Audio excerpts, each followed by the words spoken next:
Dobar dan i dobrodošli na kanal Sve za fudbal. Danas ćemo pričati o utakmici MTL Premier Lige Bosne i Hercegovine između Željezničara i Sloge Meridijan, koja je upravo završila rezultatom 4-1 za Želju. Pred Lijepom Grbavicom Željo je osvojio još jednu pobjedu, šesta u zadnjih 8 utakmica. Vrlo lijepo igra Željo ovih dana i o tome ćemo u ovom videu. Prije nego što nastavimo, zapratite ovaj kanal i tako podržite naš rad. Dakle, Željo savladao Slogu 4-1, prvo poluvrijeme nije bilo vrlo ugodno za gledati, mnogo prekršaja, mnogo oštra igra između dvije ekipe koje su bile napete, dakle Željo koji se bori za Europu i Sloga za opstanak.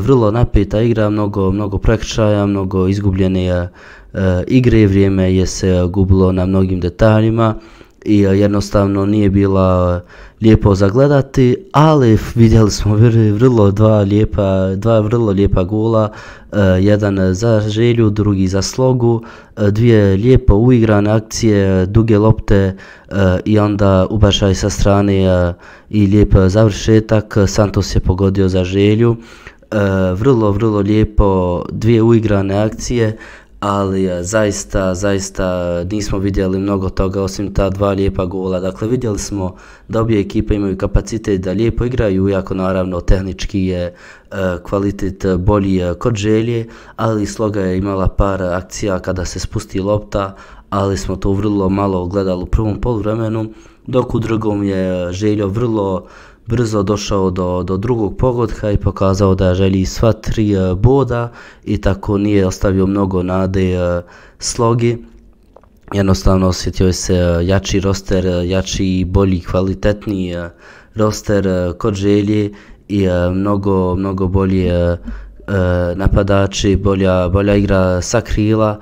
Drljo i Santos su vrlo lijepo odigrali, Štilić je bio solidan u sredini i naravno Krpić je vrlo dobro ušao u igru.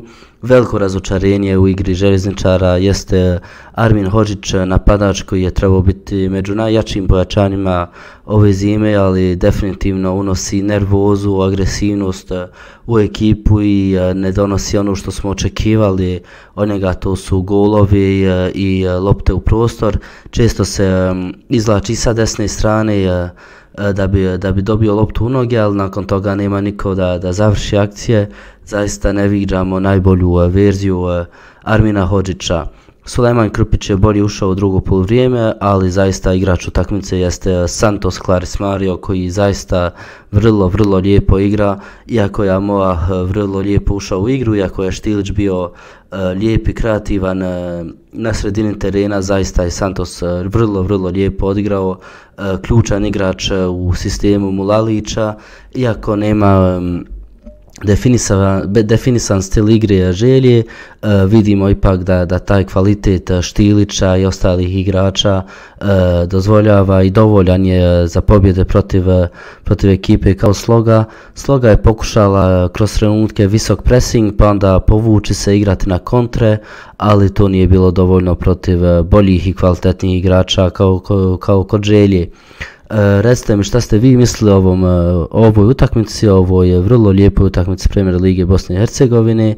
Da li Željo može osvojiti mjesto za Europu i da li Sloga se može spasiti? Čekam vaš odgovor u komentarima, a mi se vidimo uskoro. Doviđenja.